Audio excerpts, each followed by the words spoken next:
ये लड़का स्कूल की छत पर बैठा नीचे खड़े स्टूडेंट्स को हंसते, बातें करते और अपनी जिंदगी जीते हुए देख रहा था। उसके लिए ये सारी चीजें बेकार और फालतू हो चुकी थी। तभी पीछे से वही आदमी आ जाता है जिसने कुछ देर पहले उसे बेरहमी से पीटा था। वो गुस्से में चिल्लाते हुए कहता है कि उसने फिर से सफाई पूरी नहीं की, पूरे फर्श पर अभी भी कूड़ा फैला पड़ा था। जैसे ही रूडो उसकी तरफ देखता है, वो आदमी उसे जोर से लात मारता है और कहता है कि घर साफ करना उसी का काम है, क्योंकि उसके माँ बाप के मरने के बाद उन्होंने ही उसे पाला था। पास में खड़ी औरत मुस्कुराते हुए कहती है कि उसके माँ बाप जैसे थे, उससे और उम्मीद भी क्या की जा सकती है। सच तो ये था कि दोनों उसके सौतेले माँ बाप थे और उसके साथ नौकरों से भी बदतर सलूक करते थे। अगले ही पल रूडो दूसरे कमरे का दरवाजा खोलता है, जहाँ उसे एक लड़का मिलता है और वो कहता है कि सारी गलती उसी की है। इतना कहने के बाद वो जानबूझकर फर्श पर सोडा गिरा देता है और हंसते हुए कहता है कि अब ये गंदगी भी रूडो ही साफ करेगा। वो रूडो के पास आता है और मजाक उड़ाते हुए पूछता है कि क्या जो मैंने किया वो गलत था, और फिर हंसने लगता है। स्कूल पहुंचते ही रूडो का सामना एक और बेइज्जती से होता है। उसकी डेस्क पर गंदी तस्वीरें बनी हुई थीं और ऊपर फूलों का वास रखा था, मानो क्लास वाले उसकी मौत का जश्न मना रहे हों। पूरी क्लास उसकी हालत देखकर हंस रही थी। इतने में टीचर अंदर आता है और वो डेस्क देखकर रूडो पर ही भड़क जाता है और पूछता है कि उसने अपनी डेस्क का ये हाल क्यों किया। लेकिन उसकी बेइज्जती यहीं खत्म नहीं होती। कुछ देर बाद 3 क्लासमेट्स उसे धक्का देकर गिरा देते हैं और उसे गालियां देते हुए कहते हैं कि अब से उसे हर दिन 2000 येन उन्हें देने होंगे। रूडो को गुस्सा तो आता है, लेकिन वो कुछ कर नहीं पाता। तभी एक लड़का उसके पेट में लात मार देता है और दूसरा सीधे उसके चेहरे पर मुक्का जड़ देता है। मारपीट लगातार चलती रहती है। उनमें से एक उसे कूड़ा कहकर हंसने लगता है, फिर कहता है कि अगर उसके पास पैसे नहीं हैं तो जाकर अपने पेरेंट्स से मांग ले। जमीन पर पड़े हुए रूडो के मन में सिर्फ एक ही बात चल रही थी, इस दुनिया में हर इंसान कूड़ा है, लेकिन सबसे बड़ा कूड़ा शायद वो खुद है। तभी मारपीट के दौरान उसका फोन नीचे गिर जाता है। उनमें से एक लड़का उसे उठाने के बजाय सीधे उसे कुचल देता है। क्रैक की आवाज के साथ स्क्रीन पूरी तरह टूट जाती है। वो नकली अफसोस जताते हुए कहता है कि उसका पैर गलती से पड़ गया। रूडो चुपचाप सिर झुका लेता है। लड़का दोबारा अपना पैर उठाता है, इस बार रूडो के ऊपर रखने के लिए, मगर उसी पल कोई उसका पैर रोक लेता है। वो था Nishi, western style archery team का सबसे बड़ा स्टार और हाल ही में नेशनल टूर्नामेंट जीतने वाला चैंपियन। उसे देखते ही पूरे स्कूल का माहौल बदल जाता है। सभी स्टूडेंट्स हैरान हो जाते हैं और लड़कियां उसकी तरफ देखकर पागल होने लगती हैं। उनमें से एक कहती है कि वो कितना अमेजिंग है, यहाँ तक कि रूडो जैसे लूजर की भी मदद कर रहा है। निशी बिना कुछ कहे उस लड़के का कंधा कसकर पकड़ लेता है। कुछ ही सेकंड में वो लड़का दर्द से तड़प उठता है। उसे यकीन ही नहीं हो रहा था कि कोई इंसान इतनी जबरदस्त ताकत रख सकता है। पीछे खड़ा दूसरा लड़का बैट उठाकर निशी पे हमला करने दौड़ता है, लेकिन बैट चलने से पहले ही निशी का मुक्का उसके चेहरे पे पड़ता है और एक ही पंच में वो लड़का जमीन पर गिर जाता है। निशी कोल्डली कहता है कि सड़क पर ऐसी घटिया हरकतें देखना उसे बिल्कुल पसंद नहीं है। इसके बाद वो सबको वहां से चले जाने के लिए कहता है। टाकाड़ा और उसके सारे दोस्त बिना एक शब्द बोले तुरंत वहां से भाग जाते हैं। सबके जाने के बाद निशी रूडो के पास बैठ जाता है और मजाक में पूछता है कि कहीं वो मर तो नहीं गया। फिर उसका चेहरा गंभीर हो जाता है। वो कहता है कि अगर वो एक बार भी जवाब नहीं देगा तो लोग हमेशा उसके साथ ऐसा ही करते रहेंगे। आखिर वो इसे जीना कैसे कह सकता है। ये सुनकर रूडो उसकी तरफ पीठ कर लेता है और कहता है कि उसे उसकी जिंदगी के बारे में कुछ भी नहीं पता। लेकिन तभी निशी एक बात नोटिस करता है। इतनी बेरहमी से पिटने के बाद भी रूडो बिल्कुल सीधा खड़ा था। एक पल के लिए उसे लगा कि शायद रूडो ने आखिरी सेकंड में ज्यादातर अटैक्स डॉज कर लिए थे, लेकिन अगले ही पल वो खुद ही इस बात को हंसी में उड़ा देता है। आखिर ये कोई मूवी थोड़ी थी। अब कहानी वापस उसी पल में लौटती है। रूडो छत पर बैठा नीचे मौजूद स्टूडेंट्स को हंसते, खेलते और बातें करते हुए देख रहा था। उसकी नजर अपने टूटे हुए फोन पर जाती है। उसकी आंखों में उदासी और दर्द साफ दिखाई दे रहा था। वो आसमान की तरफ देखता है और धीरे से कहता है, अब सब खत्म हो चुका है, मैं इस दर्द के साथ और नहीं जी सकता। इतना कहकर वो छत की फेंस पार करता है और किनारे पर जाकर दोनों हाथ फैलाकर बैठ जाता है। बस एक कदम और ये बेकार जिंदगी हमेशा के लिए खत्म हो जाएगी। लेकिन तभी आसमान में अचानक बिजली चमकने लगती है, जबकि कुछ सेकंड पहले तक मौसम बिल्कुल साफ था।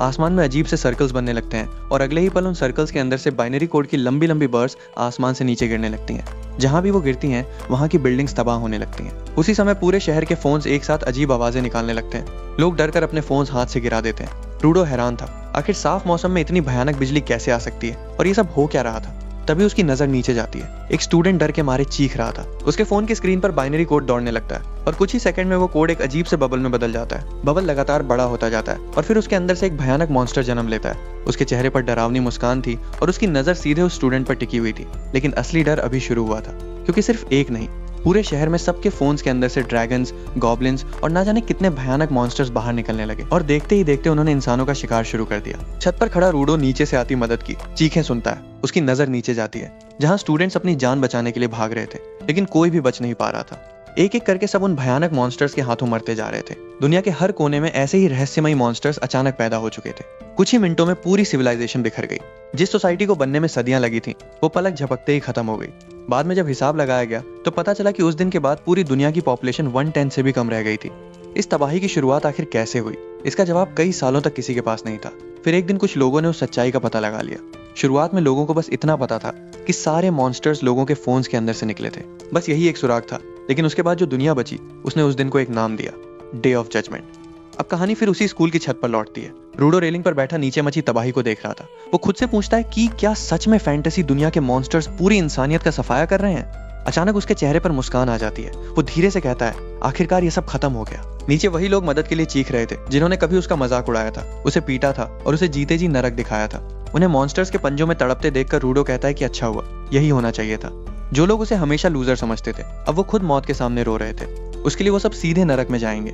उसे पहले ये सब सपना लगता है, लेकिन कुछ देर बाद उसके चेहरे की मुस्कान गायब होने लगती है। वो सोचने लगता है कि अगर ये सपना है तो इतना असली क्यों लग रहा है। और फिर उसके मन में एक और सवाल आता है, ये लोग तो उसके दुश्मन थे, लेकिन बाकी मासूम लोग क्यों मर रहे हैं। चारों तरफ सिर्फ चीखें, आग और मौत थी। रूडो घबरा जाता है। वो चिल्लाकर पूछता है, आखिर ये सपना खत्म क्यों नहीं हो रहा। उसकी पूरी जिंदगी एक डिजास्टर थी। उसके पेरेंट्स नहीं रहे, उसका परिवार उसके लिए नर्क बन गया। यहाँ तक कि उसका अपना भाई भी उसके साथ नहीं था। वो हमेशा सोचता था कि किसी को फर्क नहीं पड़ता, लेकिन रोते हुए वो पहली बार मानता है कि ये सब गलत है। चाहे उसने कितनी भी नफरत सही हो, लेकिन किसी इंसान का ऐसा अंत नहीं होना चाहिए। तभी छत का दरवाजा धीरे धीरे खुलता है। एक अजीब सी आवाज पूरे माहौल में गूंजती है। रूडो पीछे मुड़कर देखता है और उसके पैरों तले जमीन खिसक जाती है। दरवाजे पर एक गॉब्लिन खड़ा था और उसके हाथ में किसी इंसान का कटा हुआ सिर था। उसी पल रूडो को सब समझ आ जाता है। ये सपना नहीं बल्कि सच था। अगले ही सेकंड गॉब्लिन अपनी भारी तलवार उठाकर उसकी तरफ छलांग लगा देता है। रूडो रेलिंग से नीचे गिर पड़ता है और किसी तरह बचता है, लेकिन जैसे ही वो उठता है उसका पूरा शरीर डर से कांपने लगता है। गॉब्लिन के हाथ में पकड़ा हुआ सिर देखकर उसे एहसास हो जाता है कि यही उसका अंत भी हो सकता है। उसके मन की आवाज कहती है, इससे क्या फर्क पड़ता है, तू तो वैसे भी मरने आया था। तू खुद इस जिंदगी को खत्म करना चाहता था। जिंदगी कूड़ा थी, दुनिया भी कूड़ा थी, फिर चाहे मौत ऐसे आए या वैसे, क्या फर्क पड़ता है। लेकिन अगले ही पल उसके अंदर से एक और आवाज निकलती है, नहीं, मैं ऐसे नहीं मरना चाहता, मैं मरना ही नहीं चाहता। तुरंत वो पास पड़ी एक लोहे की रॉड उठा लेता है और गॉब्लिन का हमला रोक देता है। जोरदार टक्कर से वो फिर जमीन पर गिर जाता है, लेकिन इस बार वो हार नहीं मानता। उसे समझ आ चुका था कि असली मौत कितनी छोटी, कितनी गंदी और कितनी बेबस होती है, और अगर मौत ऐसी होती है तो वो उसे कभी एक्सेप्ट नहीं करेगा। वो पूरी ताकत से गॉब्लिन को पीछे धकेलता है और पहली बार पूरी ताकत से चिल्लाता है, मैं मरना नहीं चाहता, मैं कभी मरना ही नहीं चाहता था। इसी पल उसका शरीर एक अलग ही जोन में पहुंच जाता है। इसे कहते हैं द जोन।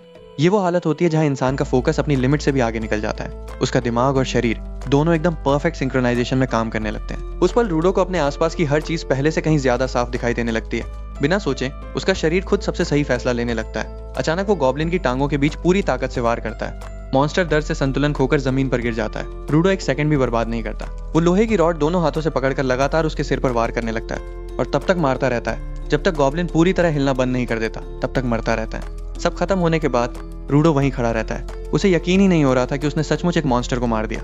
अगले ही पल वो उल्टी करने लगता है और फिर पूरी ताकत से चीख उठता है। अब तक उसकी जिंदगी कभी असली लगी ही नहीं थी, लेकिन आज पहली बार उसे महसूस हुआ कि वो सच में जीना चाहता है।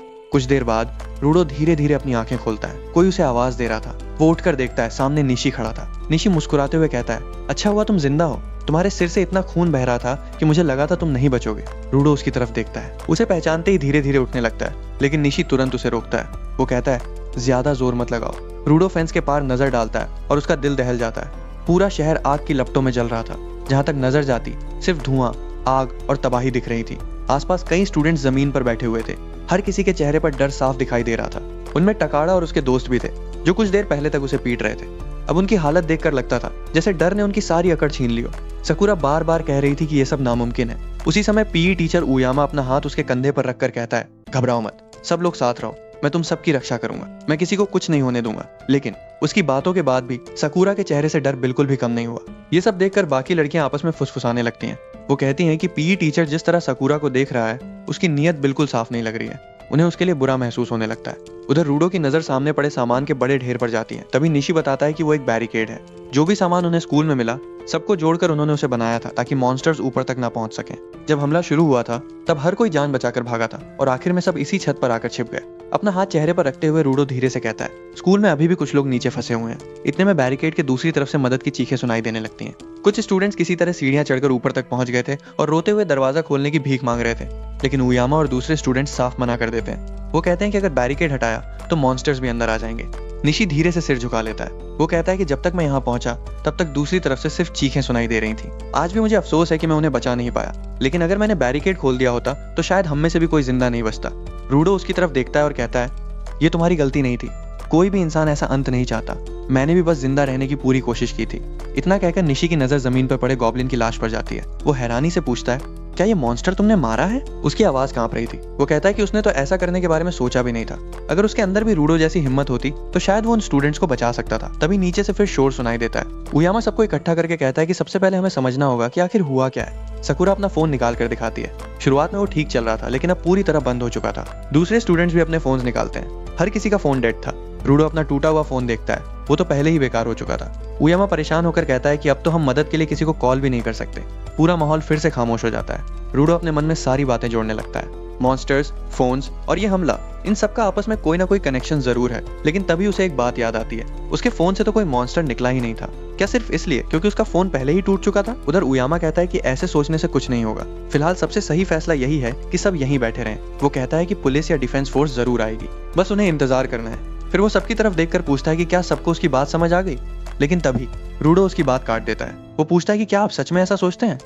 उयामा उसकी तरफ देखकर हैरान रह जाता है। तब रूडो शांत आवाज में कहता है, अगर मॉन्स्टर्स फोन से निकले हैं तो सिर्फ इस स्कूल में नहीं, पूरे शहर में यही हाल होगा। आज के समय में फोन्स हर किसी के पास हैं। ये मानना ज्यादा सही होगा कि सिर्फ ये शहर नहीं बल्कि पूरी दुनिया ही इसी हाल में होगी। और अगर ऐसा है तो पुलिस और डिफेंस फोर्स के पास खुद अपनी जान बचाने की फुर्सत नहीं होगी। उनसे रेस्क्यू की उम्मीद करना बेकार है। उसकी बात सुनते ही सभी स्टूडेंट्स के चेहरों का रंग उड़ जाता है। पूरी छत डर से भर जाती है। तभी निशी पूछता है, अगर यहाँ रुकना सही नहीं है तो क्या हमें कोई और सुरक्षित जगह ढूंढनी चाहिए? रूडो बिना देर किए जवाब देता है, अगर तुम लोग भी उन लोगों जैसा मरना नहीं चाहते तो हाँ, हमें अभी निकलना होगा। लेकिन उसकी बात पूरी होने से पहले ही टकाड़ा गुस्से में खड़ा हो जाता है। वो चिल्लाकर कहता है कि क्या अब एक लूजर हम पर हुक्म चलेगा? ये सुनते ही वो रूडो के पास आता है और उसका कॉलर पकड़ लेता है। वो कहता है कि तुझे फिर से सबक सिखाना पड़ेगा। लेकिन इस बार रूडो कुछ भी नहीं कहता। वो बस उसे चुपचाप घूरता रहता है और पता नहीं क्यों टकाड़ा खुद घबराने लगता है। रूडो मन ही मन सोचता है, जो इंसान कुछ देर पहले तक उसे सबसे डरावना लगता था, वो अब उस गॉब्लिन के सामने उसे एक पिल्ले से ज्यादा कुछ नहीं लग रहा। टकाड़ा फिर उसे उकसाने की कोशिश करता है, लेकिन रूडो ठंडी आवाज में सिर्फ इतना कहता है कि फालतू बातों से मुझे परेशान करना बंद कर। उसकी ये बात सुनकर पूरा छत सन्न रह जाता है। टाकड़ा गुस्से में उसे गाली देता है और सीधे उसके चेहरे पर मुक्का मारने दौड़ पड़ता है। निशी उसे रोकने की कोशिश करता है, लेकिन उससे पहले ही रूडो उसका हाथ पकड़ लेता है। अगले ही पल वो टाकड़ा की गर्दन पकड़कर पूरी ताकत से उसे जमीन पर पटक देता है। पूरा छत एकदम खामोश हो जाता है। किसी को यकीन ही नहीं होता कि अभी अभी क्या हुआ। जमीन पर पड़ा टाकड़ा दर्द से कराहने लगता है। वो चिल्लाकर कहता है, छोड़ मुझे, बहुत दर्द हो रहा है। रूडो उसे देखते हुए सोचता है कि मैं इससे डरता था। टकाड़ा लगातार गालियां देता रहता है, लेकिन रूडो को कोई फर्क नहीं पड़ता। ये देखकर निशी तुरंत उसका हाथ पकड़ लेता है। उसे सच में लगने लगता है कि अगर रूडो को नहीं रोका तो वो टकाड़ा मार ही देगा। निशी उसकी आंखों में देखता है और सोचने लगता है कि क्या ये वही लड़का है जो कुछ देर पहले तक सबसे पिटता था। आसपास खड़े स्टूडेंट्स भी हैरानी से एक दूसरे की तरफ देखने लगते हैं। आखिर रूडो अचानक इतना बदल कैसे गया? किसी तरह टकाड़ा उठकर पीछे हटता है, लेकिन जाते जाते भी वो रूडो को धमकियां देता रहता है। तभी निशी जोर से चिल्लाता है, बस करो, ये लड़ने का समय नहीं है। उसकी आवाज सुनते ही टकाड़ा आखिरकार चुप हो जाता है। अब सबकी नजरें अब सिर्फ एक इंसान पर टिकी थी, रूडो। रूडो की तरफ देखते हुए निशी कहता है कि जो हो गया उसे यहीं भूल जाते हैं। रूडो भी बिना कुछ कहे सिर हिला देता है। फिर वो सबकी तरफ मुड़कर कहता है कि अभी सबसे जरूरी बात यह है कि अब आगे करना क्या है। लेकिन टाकड़ा अभी भी गुस्से में उसे लगातार गालियां देता जा रहा था। तभी उयामा उसे रोकता है और कहता है कि उन्हें असली चीजों पे बात करनी चाहिए। निशी आगे बढ़ता है और सबको शांत करते हुए कहता है कि इस छत पर हमारे पास कुछ भी नहीं है, न खाने का सामान, न पानी, और न ही ये पता है कि रेस्क्यू कब आएगा या आएगा भी या नहीं। इसलिए अगर हमें जिंदा रहना है तो किसी भी कीमत पर एक सुरक्षित जगह ढूंढनी होगी जहाँ खाने पीने का इंतजाम भी हो। लेकिन तभी रूडो उसकी बात बीच में काट कर कहता है कि हमें वेपन्स भी चाहिए। सकुरा घबराकर पूछती है, लेकिन ऐसी कोई जगह मिलेगी भी? निशी धीरे से कहता है, यही तो सबसे बड़ी प्रॉब्लम है। तभी रूडो बोलता है कि उससे पहले हमें यह देखना होगा कि स्कूल के अंदर हालात कैसे हैं। अगर बाहर निकलना ही मुमकिन नहीं हुआ तो बाकी सारी बातें बेकार हैं। इतने में एक स्टूडेंट घबराकर चिल्ला उठता है। वो कहता है कि मैं इसके खिलाफ हूँ, ये बहुत डेंजरस है, रास्ते में ना जाने कितने मॉन्स्टर्स होंगे, हमें यहीं रुककर रेस्क्यू का इंतजार करना चाहिए। उयामा भी उसकी बात से सहमत हो जाता है। वो कहता है कि कम से कम पहले स्कूल का हाल तो देख लेना चाहिए, लेकिन बाकी स्टूडेंट्स तुरंत विरोध करने लगते हैं। वो कहते हैं, आखिर कौन अपनी मर्जी से मॉन्स्टर्स के बीच जाएगा? कुछ पल सोचने के बाद उयामा अचानक रूडो और टकाड़ा की तरफ देखता है और कहता है कि तुम दोनों जाओ और स्कूल के अंदर का हाल देखकर वापस आओ। अपना नाम सुनते ही टकाड़ा के होश उड़ जाते हैं। वो तुरंत कहता है कि आप बड़े हैं तो आपको जाना चाहिए, लेकिन उयामा बिना शर्म के जवाब देता है, मैं यहीं रहूंगा, बाकी स्टूडेंट्स की सुरक्षा मेरी जिम्मेदारी है। इतना सुनते ही कुछ लड़कियां भी बोल पड़ती हैं, अगर तुम दोनों सच में मर्द हो तो जाओ। टकाड़ा घबराहट में उन्हें गालियां देने लगता है। उधर रूडो बिना कुछ बोले जमीन पर पड़ी वही आयरन पाइप उठा लेता है जिससे उसने गॉब्लिन को मारा था। फिर वो सीधे बैरिकेड की तरफ चल पड़ता है। उसे जाते देखकर टकाड़ा कांपती आवाज में पूछता है कि क्या तुम सच में बाहर जाने वाले हो? रूडो पीछे देखे बिना कहता है कि जितनी देर हम यहाँ बैठे रहेंगे हालात उतने ही खराब होंगे, या तो भूख से मरेंगे या फिर मॉन्स्टर्स हमें ढूंढ लेंगे। दोनों ही हालत में अंत एक ही है और मुझे ऐसा अंत बिल्कुल मंजूर नहीं, इसलिए हमारे पास आगे बढ़ने के अलावा कोई रास्ता नहीं है। उसकी बात सुनकर निशी के चेहरे पर मुस्कान आ जाती है। वो अपना आर्चरी गियर उठाता है और कहता है कि रूडो सही कह रहा है, मैं भी साथ चलूंगा, हो सकता है कि रास्ते में कुछ और सर्वाइवर्स मिल जाएं। उयामा घबरा कर कहता है कि अगर तुम्हें कुछ हो गया तो उसकी जिम्मेदारी मेरी नहीं होगी। उधर लड़कियां भी चिल्लाने लगती हैं कि मत जाओ, बाहर बहुत खतरा है। तभी रूडो हल्की सी मुस्कान के साथ कहता है, क्या दोगले हैं? फिर वो टकाड़ा की तरफ देखकर बोलता है कि अच्छा हुआ निशी साथ आ रहा है, क्योंकि ये पिल्ला तो आने से रहा। ये निकनेम सुनकर निशी एक पल के लिए चौंक जाता है। फिर उसकी नजर कांपते हुए टकाड़ा पर जाती है और सच में इस वक्त उसकी हालत बिल्कुल डरे हुए पिल्ले जैसी थी। निशी मुस्कुराकर पूछता है, क्या तुम श्योर हो? सच कहूं, ये एक्सप्लोरेशन बहुत डेंजरस होने वाली है, हम पर कभी भी हमला हो सकता है। वो कहता है कि मैं मरना नहीं चाहता, मेरे पास जिंदा रहने की एक वजह है। इतना कहते ही उसके दिमाग में एक लड़की की तस्वीर उभर आती है जो किसी खिड़की के पास खड़ी मुस्कुरा रही थी। ये देखकर रूडो भी हल्का सा मुस्कुरा देता है। वो कहता है कि लगता है कि तुम भरोसे के लायक हो। निशी हंसते हुए जवाब देता है, मुझे लगता है कि तुम्हारे दिमाग का भी कोई स्क्रू ढीला है। वो कहता है कि वैसे मुझे अभी तक तुम्हारा नाम भी नहीं पता। दोनों पहली बार एक दूसरे को अपना नाम बताते हैं। हल्के फुल्के मजाक के बीच वो बैरिकेड पार कर देते हैं और स्कूल के अंदर कदम रखते हैं। पूरा कॉरिडोर लाशों से भरा पड़ा था, हर तरफ सिर्फ खून, टूटा हुआ सामान और मौत का सन्नाटा था। निशी धीरे से कहता है कि ये सब किसी बुरे सपने जैसा लग रहा है। रूडो बिना रुके जवाब देता है, ये सपना नहीं, रियलिटी है। निशी सिर हिलाता है और फिर कहता है, एक बात समझ नहीं आ रही कि इतनी देर हो गई, फिर भी यहाँ कोई मॉन्स्टर क्यों नहीं दिख रहा? रूडो चारों तरफ नजर दौड़ाते हुए कहता है, मुझे लगता है मॉन्स्टर स्कूल छोड़ चुके हैं, अब उनका निशाना पूरा शहर है। निशी पूछता है, ऐसा क्यों? रूडो जवाब देता है, स्कूल पहले ही बंद हो चुका था, यहाँ उनके लिए ज्यादा शिकार नहीं था, इसलिए वो ऐसी जगह चले गए जहाँ उन्हें ज्यादा इंसान मिल सके। निशी उसकी बात सुनकर सिर हिलाता है। वो कहता है कि हो सकता है तुम सही हो, लेकिन ये सुनने में भी कितना डरावना लग रहा है। तभी उसकी नजर अचानक सामने टिक जाती है। रूडो कुछ बोलने ही वाला था कि निशी तुरंत उसे चुप रहने का इशारा करता है। दोनों को दूर कहीं से कदमों जैसी अजीब आवाज सुनाई देती है। दोनों धीरे धीरे दीवार के किनारे पहुंचते हैं। सामने कॉरिडोर के बीचों बीच एक अकेला गॉब्लिन खड़ा था। दोनों एक दूसरे की तरफ देखते हैं। अगर वो अकेला है तो उसे खत्म किया जा सकता है। निशी धीरे से अपना बो निकालता है। वो लंबी सांस लेकर अपना पूरा फोकस टारगेट पर लगा देता है और अगले ही पल एरो बिजली की रफ्तार से निकलता है और सीधे गॉब्लिन की पीठ चीरते हुए उसके सीने के आर पार निकल जाता है। लेकिन मॉन्स्टर गिरता नहीं, वो धीरे धीरे पीछे मुड़ता है। उसकी लाल आंखें सीधे निशी पर टिक जाती हैं और अगले ही पल वो एक भयानक चीख मारता है। निशी दूसरा एरो निकाल ही रहा था कि गॉब्लिन पलक झपकते ही उसकी तरफ दौड़ पड़ा। उसकी स्पीड इंसानों से कई गुना ज्यादा थी, लेकिन गॉब्लिन निशी तक पहुंच पाता उससे पहले ही रूडो बीच में आ जाता है। उसकी आयरन पाइप पूरी ताकत से गॉब्लिन के सिर पर पड़ती है। जोरदार वार से मॉन्स्टर दूर जाकर गिर पड़ता है। वो लड़खड़ाते हुए दोबारा उठने की कोशिश करता है, लेकिन रूडो उसे कोई मौका नहीं देता। वो उसके सामने पहुंचता है और लगातार एक के बाद एक लोहे की पाइप से उसके सिर पर वार करना शुरू कर देता है, जब तक वो मर नहीं जाता। गॉब्लिन के मरते ही निशी उसकी लाश के पास पहुंचता है। वो रूडो की तरफ देखकर हल्का सा मुस्कुराता है और कहता है, तुम उम्मीद से भी ज्यादा ब्रूटल हो। रूडो उसकी बात का जवाब नहीं देता। वो सिर्फ इतना पूछता है कि आसपास और किसी मॉन्स्टर के निशान हैं। निशी ध्यान से चारों तरफ देखता है, फिर सिर हिलाकर कहता है, अभी आसपास कुछ नहीं है, फिलहाल सब ठीक है। चलते चलते रूडो के दिमाग में वही ड्रैगन्स घूमने लगते हैं जिन्हें उसने छत से देखा था। वो मन ही मन सोचता है कि अगर ऐसे मॉन्स्टर्स भी मौजूद हैं तो उनके सामने इंसानों के जीतने का कोई मौका ही नहीं होगा। निशी उसकी तरफ देखकर पूछता है, आखिर ये मॉन्स्टर्स हैं क्या? जितना मैं देख रहा हूँ ये किसी वीडियो गेम के क्रीचर्स लग रहे हैं। अभी वाला मॉन्स्टर भी बिल्कुल गॉब्लिन जैसा था। रूडो भी धीरे से कहता है, मुझे भी ऐसा लग रहा है जैसे मैंने इन्हें कहीं पहले देखा हो। इतने में निशी के हाथ हल्के हल्के कांपने लगते हैं। उसे अचानक एहसास होता है कि अगर अभी गॉब्लिन का सिर्फ एक वार भी उस पर लग जाता तो वो सच में मर जाता। वो अपनी मुट्ठी कसकर भींच लेता है और कहता है कि ये कोई गेम नहीं है, इस बार हम सच में अपनी जान दांव पे लगा रहे हैं। रूडो भी उसकी बात से सहमत हो जाता है। वो कहता है कि गेम में लेवल बढ़ते हैं, चीट्स मिलते हैं, मैजिक होता है, लेकिन यहाँ हम सिर्फ आम इंसान हैं, हमारे पास इनमें से कुछ भी नहीं है। निशी अचानक उसकी तरफ देखता है और पूछता है कि तुम्हें देखकर बिल्कुल नहीं लगता कि तुम बिगिनर हो। क्या किसी ने तुम्हें लड़ना सिखाया था या तुम्हारा कोई मेंटोर था? ये सवाल सुनते ही रूडो कुछ पल के लिए खामोश हो जाता है। उसके दिमाग में अपने बड़े भाई की तस्वीर उभर आती है, वही भाई जिसे वो एक बार आमने सामने की लड़ाई में हरा चुका था। कुछ सेकंड बाद वो धीरे से जवाब देता है, नहीं, मुझे किसी ने ट्रेनिंग नहीं दी।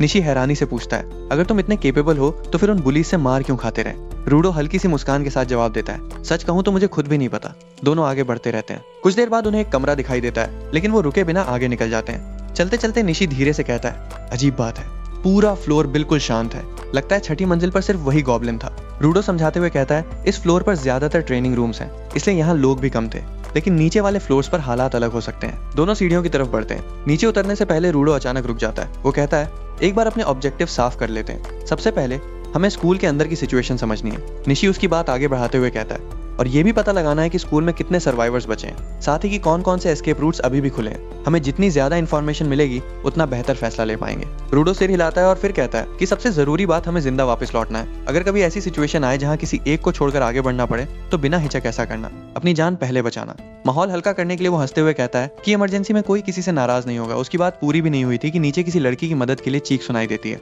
पूरा कॉरिडोर एक पल के लिए खामोश हो जाता है। रूडो बिना एक सेकंड गंवाए सीधे सीढ़ियों की तरफ दौड़ पड़ता है। उसे जाते देखकर निशी मुस्कुरा देता है। उसे अब समझ आ चुका था कि रूडो आखिर कैसा इंसान है। वो चाहे कुछ भी कहे, लेकिन किसी मुसीबत में फंसे इंसान को कभी अकेला नहीं छोड़ सकता। उसी समय नीचे वाले फ्लोर पर एक बड़ा सा मॉन्स्टर धीरे धीरे घूम रहा था। उसके हाथ में लोहे का भारी हथियार था। उसका शरीर गॉब्लिन जैसा था, लेकिन आकार कहीं ज्यादा बड़ा था और सिर पर 2 बड़े सींग भी थे। दूसरी तरफ टाचिबाना एक लॉकर के अंदर छिपी हुई थी। वो पूरी कोशिश कर रही थी कि उससे जरा सी भी आवाज ना निकले। लॉकर की छोटी सी दरार से वो बाहर देखती है और शॉक हो जाती है। कई गॉब्लिन्स उसके क्लासमेट्स के कपड़े उतार रहे थे। हर तरफ सिर्फ मदद की चीखें गूंज रही थीं। उसका मन बार बार कह रहा था कि उन्हें बचाओ, लेकिन उसके पैर डर से हिल भी नहीं रहे थे। एक लड़की रोते हुए गॉब्लिन से रुकने की भीख मांगती है, लेकिन अगले ही पल गॉब्लिन पागलों की तरह उस पर टूट पड़ता है। ये देखकर टाचिबाना अपनी आंखें कसकर बंद कर लेती है। दोनों हाथों से अपने कान ढक लेती है। उसका पूरा शरीर कांप रहा था। वो खुद से कहती है, मैं हमेशा बस भागती रहती हूँ, मैं कभी कुछ नहीं कर पाती। तभी उसके दिमाग में पुरानी यादें लौटने लगती हैं। वो देखती है कि पूरा स्कूल रूडो को पीटते हुए देख रहा था। वो भी उसी भीड़ में खड़ी थी। उसने तब भी सोचा था कि उसे जाकर रोकना चाहिए, लेकिन उसमें हिम्मत नहीं हुई। अगले ही पल टकाड़ा फिर से रूडो के चेहरे पर लात मार देता है और टाचिबाना फिर से मन ही मन माफी मांगने लगती है। तभी साकी उसके कंधे पर हाथ रखकर पूछता है कि क्या हुआ, क्लास शुरू होने वाली है, चलो यहाँ से। वो लगभग उसे खींचकर वहां से ले जाता है, जबकि रूडो वहीं जमीन पर पड़ा रह जाता है। अचानक टाचिबाना की आंख खुल जाती है। वो फिर से उसी लॉकर के अंदर थी। उसे समझ आता है कि डर और सदमे की वजह से वो बेहोश हो गई थी। वो घबराकर सोचती है कि आखिर कितनी देर बीत गई। घबराहट में वो अपना फोन निकालने की कोशिश करती है, लेकिन उसके हाथ कांप रहे थे। फोन उसके हाथ से छूटकर जमीन पर गिर जाता है। पूरे कमरे में तेज आवाज गूंज जाती है। उसका दिल जोर जोर से धड़कने लगता है। कुछ पल के लिए बाहर की सारी आवाजें और तेज हो जाती हैं। फिर अचानक सब शांत। ये खामोशी उसे और भी ज्यादा डराने लगती है। वो मन ही मन सोचती है कि क्या उन्होंने मुझे सुन लिया। और अगले ही पल 2 गॉब्लिन्स लॉकर का दरवाजा खोल देते हैं। दरवाजा पूरी तरह खुलते ही टाचिबाना की नजर पूरे कमरे पर पड़ती है। चारों तरफ सिर्फ लाशें बिखरी हुई थी और उनमें उसकी दोस्त निसाकी भी पड़ी थी। तभी एक गॉब्लिन उसके बाल पकड़कर उसे जबरदस्ती बाहर घसीट लेता है और अगले ही पल उसके कपड़े फाड़ना शुरू कर देता है। टाचिबाना पूरी ताकत से मदद के लिए चीखती है और तभी एक और बड़ा मॉन्स्टर वहां पहुंचता है। वो सिर्फ एक वार में उस गॉब्लिन को उड़ा देता है। बाकी सारे गॉब्लिन्स भी उसे घेर लेते हैं, लेकिन उसके सामने उनकी कोई औकात नहीं थी। कुछ ही सेकंड में वो अकेला मॉन्स्टर सारे गॉब्लिन्स को खत्म कर देता है। टाचिबाना डर के मारे पूरी ताकत से चीखती है, कोई मेरी मदद करो। उसी समय दूर कॉरिडोर में दौड़ते हुए रूडो और निशी तक उसकी आवाज पहुंच जाती है, लेकिन उनके पहुंचने से पहले ही वो विशाल मॉन्स्टर टाचिबाना को सिर्फ एक हाथ से उठा लेता है। दूसरे हाथ में वो मरे हुए गॉब्लिन्स की लाशों को घसीटता हुआ आगे बढ़ने लगता है। टाचिबाना रोते हुए उससे छोड़ देने की भीख मांगती है, लेकिन मॉन्स्टर गुस्से में उसे पूरी ताकत से दीवार पर दे मारता है और एक ही झटके में वो बेहोश हो जाती है। दूर खड़े रूडो और निशी उस विशाल मॉन्स्टर को ध्यान से देख रहे थे। उसे देखते ही निशी के चेहरे का रंग उड़ जाता है। वो अपने बाव को कसकर पकड़ते हुए सोचता है कि क्या मेरे एरोज ऐसे मॉन्स्टर पर असर भी करेंगे। तभी रूडो धीमी आवाज में कहता है, मेरा अंदाजा सही था। निशी उसकी तरफ देखकर पूछता है, मतलब ये मॉन्स्टर आखिर है क्या? रूडो अपनी नजर उस मॉन्स्टर से हटाए बिना कहता है, तुम्हें एक बात अजीब नहीं लगी? ऊपर वाले फ्लोर पर इतने कम मॉन्स्टर्स क्यों थे? निशी कुछ पल सोचता है और फिर अचानक उसकी आंखें फैल जाती हैं। रूडो आगे कहता है, उसकी वजह है ये मॉन्स्टर। निशी को सब समझ आ जाता है। वो धीरे से कहता है, मतलब ये गॉब्लिन्स का शिकार करता है? रूडो हाँ में सिर हिलाता है और कहता है कि फूड चेन में ये गॉब्लिन से कहीं ऊपर है, इसीलिए बाकी गॉब्लिन्स इससे डरते हैं और इसके इलाके में नहीं आते। ये उनसे कई गुना ज्यादा ताकतवर है। सच कहूं तो हम दोनों मिलकर भी इसका सामना नहीं कर सकते। उधर निशी की नजर बेहोश पड़ी टाचिबाना पर जाती है। उसके चेहरे पर चिंता साफ दिखाई दे रही थी, लेकिन तभी वो देखता है कि रूडो धीरे धीरे अपनी जगह से उठ रहा है और सीधे उस मॉन्स्टर की तरफ बढ़ रहा है। निशी घबराकर उसका हाथ पकड़ लेता है। वो पूछता है कि तुम कर क्या रहे हो? रूडो जवाब देता है, उसे बचाने जा रहा हूँ, वो अभी जिंदा है। निशी हैरान रह जाता है। वो लगभग चिल्लाते हुए कहता है, क्या मरना चाहते हो? हम दोनों मिलकर भी उस चीज को नहीं हरा सकते, फिर भी तुम आगे क्यों बढ़ रहे हो? क्यों? सिर्फ खुद को अच्छा महसूस कराने के लिए, या फिर हीरो बनने का शौक चढ़ा है? अपनी जान दांव पे लगाने से पहले कम से कम सोच तो लो। रूडो कुछ पल चुप रहता है, फिर धीरे से बोलना शुरू करता है, याद है तुमने मुझसे पूछा था कि मुझे कब लगा मैं सच में जिंदा हूँ? निशी चुपचाप उसकी बात सुनता रहता है। रूडो अपनी मुट्ठी भींच लेता है। वो कहता है, जब मैंने उस गॉब्लिन को मारा तब पहली बार दिल की गहराई से महसूस हुआ कि मैं जीना चाहता हूँ। मैं कभी भी वैसे मरना नहीं चाहता और अब मैं खुद को फिर कभी उस हालत में नहीं पहुंचने दूंगा। वो टाचिबाना की तरफ देखता है और मुस्कुराकर कहता है कि मैं उसे बचाने जा रहा हूँ क्योंकि मैं ऐसा करना चाहता हूँ और यही एहसास ये साबित करता है कि मैं अभी भी जिंदा हूँ। निशी उसकी बात सुनकर कहता है कि तुम सच में पागल हो। क्या उस मॉन्स्टर के सामने जाकर बेवजह मर जाना तुम्हारे हिसाब से जीना कहलाता है? रूडो शांत आवाज में जवाब देता है, तुम्हें मेरे साथ आने की जरूरत नहीं है, ये सिर्फ मेरी लड़ाई है। इतना कहते ही उसके दिमाग में अपने बड़े भाई की आवाज गूंजने लगती है। वो कह रहा था कि तू निकम्मा है, तेरे पास ना पैसा है, ना परिवार, ना कोई अपना, इसलिए तू पहले से ही मरा हुआ है और मरे हुए लोगों की तरह ही जी। रूडो अपनी आंखें बंद कर लेता है, फिर धीरे से कहता है कि मुझे अफसोस है, लेकिन मैं दोबारा कभी जिंदा लाश नहीं बनूंगा, चाहे इसके लिए मुझे सब कुछ क्यों ना गंवाना पड़े। इतना कहकर वो आगे बढ़ने ही वाला था कि निशी उसके कंधे पर हाथ रख देता है। रूडो रुक जाता है। निशी हल्की मुस्कान के साथ कहता है, मेरी भी एक छोटी बहन है, खून का रिश्ता नहीं है, लेकिन वो मेरे लिए असली बहन से कम नहीं। वो दूसरे स्कूल में पढ़ती है। रूडो हैरानी से उसकी तरफ देखता है, फिर पूछता है, अचानक ये सब क्यों बता रहे हो? वो कहता है, क्योंकि मैं भी यहाँ मरना नहीं चाहता। अगर मैं मर गया तो वो इस दुनिया में बिल्कुल अकेली रह जाएगी। कुछ पल की खामोशी के बाद वो अपनी मुट्ठी कस लेता है, फिर ताचिबाना की तरफ देखकर कहता है, लेकिन अगर मैं उसे ऐसे छोड़कर भाग गया तो सारी जिंदगी खुद को कभी माफ नहीं कर पाऊंगा। अगर मेरी बहन भी कभी ऐसी मुसीबत में फंस जाए तो क्या मैं उसकी रक्षा कर पाऊंगा? क्या मैं उसके लिए लड़ पाऊंगा? अगर आज मैं सिर्फ कोई बहाना बनाकर भाग गया तो यही सवाल मुझे सारी जिंदगी अंदर ही अंदर खाता रहेगा और मैं ऐसा इंसान बनकर नहीं जी सकता। निशी गहरी सांस लेता है और मुस्कुराकर कहता है कि इसी वजह से मैं भी तुम्हारे साथ उस मॉन्स्टर से लड़ूंगा और हम दोनों मिलकर उस लड़की को बचाएंगे।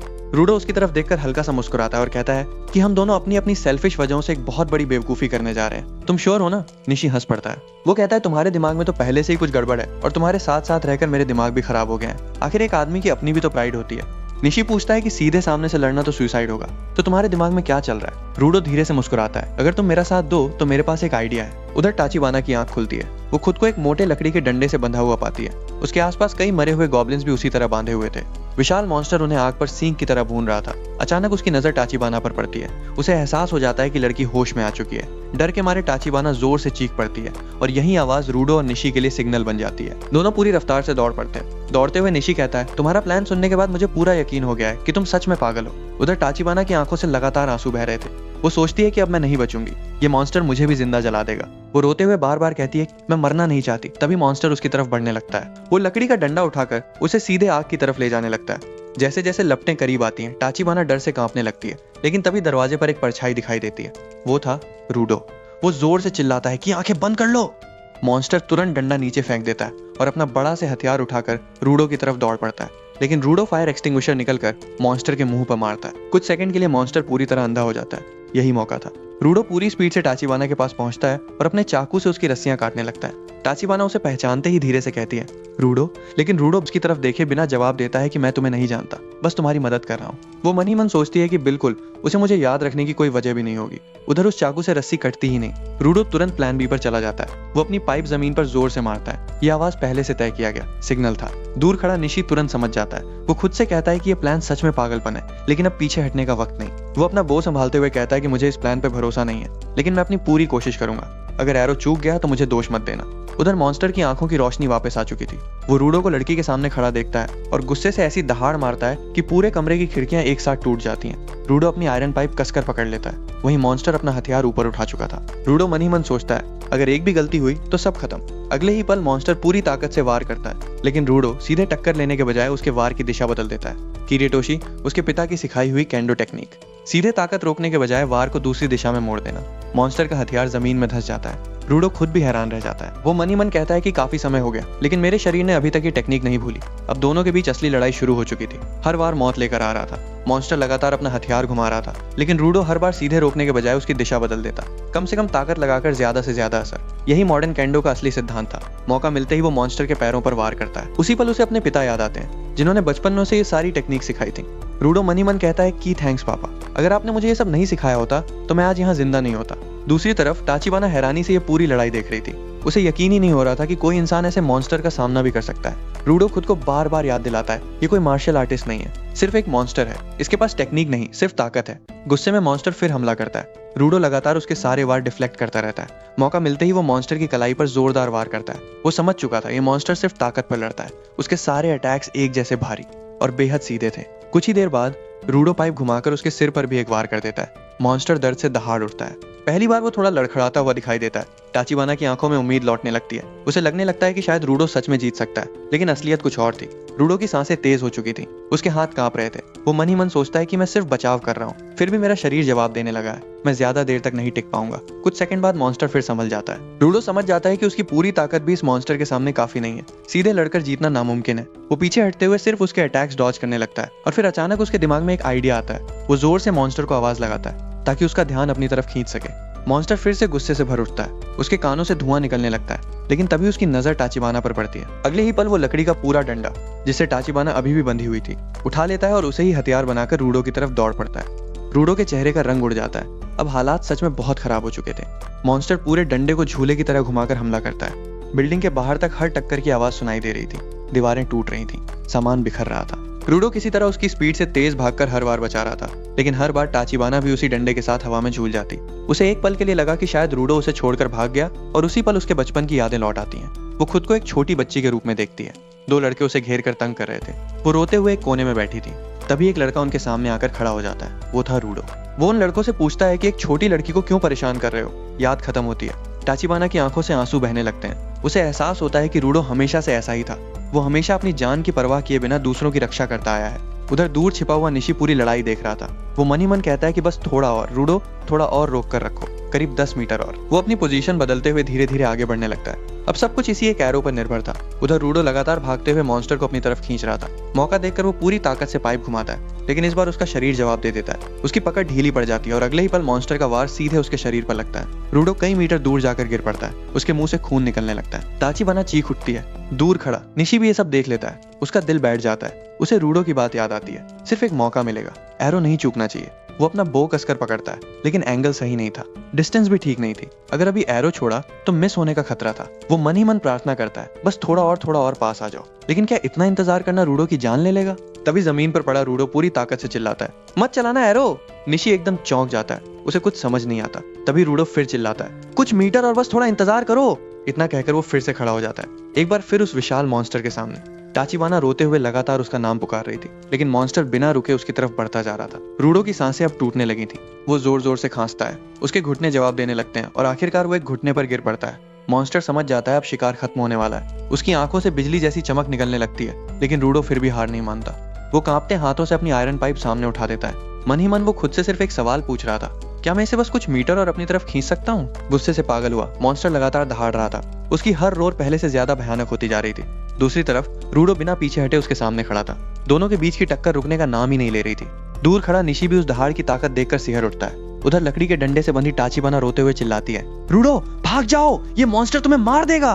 उसकी आंखों के सामने पुरानी यादें लौट आती हैं। स्कूल के मैदान में कुछ लड़के रूडो को बेरहमी से पीट रहे थे। वो दूर खड़ी सब कुछ देख रही थी। इस बार उसने हिम्मत जुटाई। वो दौड़ते हुए उनके सामने पहुंची और चिल्लाई, उसे छोड़ दो। लेकिन तभी किसी ने उसके कंधे पर हाथ रख दिया। वो था साकी। वो मुस्कुराते हुए कहता है, तुम्हें इस सब में पढ़ने की जरूरत नहीं है, वरना तुम भी चोट खा जाओगी। तुम्हें बस एक अच्छी लड़की बनना है और वही करना है जो मैं कहता हूँ। पीछे रूडो लगातार पिटता रहता है और टाचिबाना धीरे धीरे अपना सिर झुका देती है। वो आखिरकार साकी की बात मान लेती है और वहां से चली जाती है। याद खत्म होती है। टाचिबाना खुद से कहती है कि मैं हमेशा से एक डरपोक इंसान रही हूँ। मैंने कभी तुम्हारी मदद नहीं की, लेकिन अब और नहीं। मैं अब किसी को मरते हुए सिर्फ खड़े होकर नहीं देख सकती। उधर मॉन्स्टर फिर से दहाड़ता है, इस बार पहले से भी ज्यादा गुस्से में। उसकी नसें फूलने लगती हैं। रूडो बिना देर किए सीधे आगे बढ़ता है और पूरी ताकत से पलटवार करता है, लेकिन मॉन्स्टर फिर अपना हथियार बीच में लाकर उसका हमला रोक देता है। जोरदार टक्कर से रूडो एक बार फिर हवा में उछल जाता है। वो कई मीटर दूर जाकर गिरता है। उसका पूरा शरीर दर्द से कांप उठता है। उसी झटके में टाचिबाना भी लकड़ी के डंडे समेत दूर जा गिरती है। उधर मॉन्स्टर धीरे धीरे रूडो की तरफ बढ़ने लगता है। टाचिबाना पूरी ताकत से चिल्लाती है, भाग जाओ। लेकिन रूडो अब बिल्कुल नहीं हिल रहा था। वो समझ चुका था कि उसके शरीर में अब लड़ने की ताकत नहीं बची। मॉन्स्टर उसके ऊपर आकर खड़ा हो जाता है, फिर अपना हथियार हवा में उठा लेता है। बस एक बार और सब खत्म। लेकिन उसी पल रूडो बहुत धीमी आवाज में सिर्फ एक शब्द कहता है। अब असल में यही वो दूरी थी जिसका वो इंतजार कर रहा था। दूर छिपा निशी पहले से ही तैयार खड़ा था। उसने दोबारा एंगल देखा, डिस्टेंस नापी और इस बार उसके चेहरे पर हल्की मुस्कान आ गई। उसी समय मॉन्स्टर को अचानक उसकी मौजूदगी का एहसास हो जाता है। वो अपना सिर घुमाकर निशी की तरफ देखने लगता है, लेकिन अब बहुत देर हो चुकी थी। एरो बिजली की रफ्तार से निकलता है, सीधे मॉन्स्टर की आंख में जाकर धंस जाता है। अब कहानी 10 मिनट पीछे लौटती है। स्कूल के अंदर आने से पहले रूडो निशी को एक साइरेंज देता है। निशी उसे देखकर पूछता है, ये वही है जो सकुरा ने हमें दिया था? रूडो सिर हिलाता है और कहता है, हाँ, ये केमिस्ट्री लैब का अनडिल्यूटेड एथेनॉल है, लगभग 100% पूरे अल्कोहल। दोनों को सकुरा की बात याद आती है, जब उसने ये साइरेंज उन्हें देते हुए कहा था कि शायद ये तुम्हारे काम आ जाए। उस वक्त निशी ने हैरानी से पूछा भी था, आखिर कोई लड़की ऐसी चीज अपने पास लेकर क्यों घूम रही है? याद खत्म होती है। अब दोनों स्कूल के अंदर खड़े थे। रूडो साइरेंज निशी को देते हुए कहता है कि एरो की नोक पर ही अल्कोहल लगा देना, फिर सीधे मॉन्स्टर पर चलाना। निशी उलझन में पूछता है, क्या सच में इससे काम बन जाएगा? रूडो तुरंत जवाब देता है, बिल्कुल। अल्कोहल ज्यादातर जीवों के लिए जहर की तरह काम करती है। अगर इसकी थोड़ी सी मात्रा भी सीधे खून में पहुंच जाए तो मॉन्स्टर खड़ा भी नहीं रह पाएगा। निशी उसकी बात समझ जाता है, लेकिन फिर भी एक प्रॉब्लम थी। वो कहता है कि ये बात सही है, लेकिन एरो उसकी चमड़ी के अंदर जाएगा कैसे? इतनी मोटी स्किन को तो शायद गोली भी ना भेद पाए। रूडो बिना घबराए जवाब देता है, इसलिए तुम स्किन पर नहीं मारोगे, सिर्फ उसकी आंख पर। निशी हैरानी से पूछता है कि तुम्हें कैसे पता कि उसकी आंख इंसानों जैसी ही कमजोर होगी? रूडो मुस्कुराकर पास रखा फायर एक्सटिंग्विशर उठा लेता है और फिर कहता है कि अभी पता चल जाएगा। अगर मैं इसके चेहरे पर स्प्रे करूं और ये अपनी आंखें बचाने की कोशिश करे तो इसका मतलब है कि आंखें इसकी सबसे बड़ी कमजोरी हैं। बस यहीं से पूरा प्लान शुरू होगा। मैं उसे तुम्हारे सामने सही पोजीशन तक लेकर आऊंगा और उसके बाद आखिरी बार तुम करोगे। इतना कहकर रूडो हल्की सी मुस्कान देता है और कहता है कि बाकी सब मैं तुम पे छोड़ता हूँ निशी। दोस्तों अगर आपको एक्सप्लेनेशन पसंद आया तो वीडियो को लाइक और चैनल को सब्सक्राइब कर लेना। मिलते हैं अगली वीडियो में।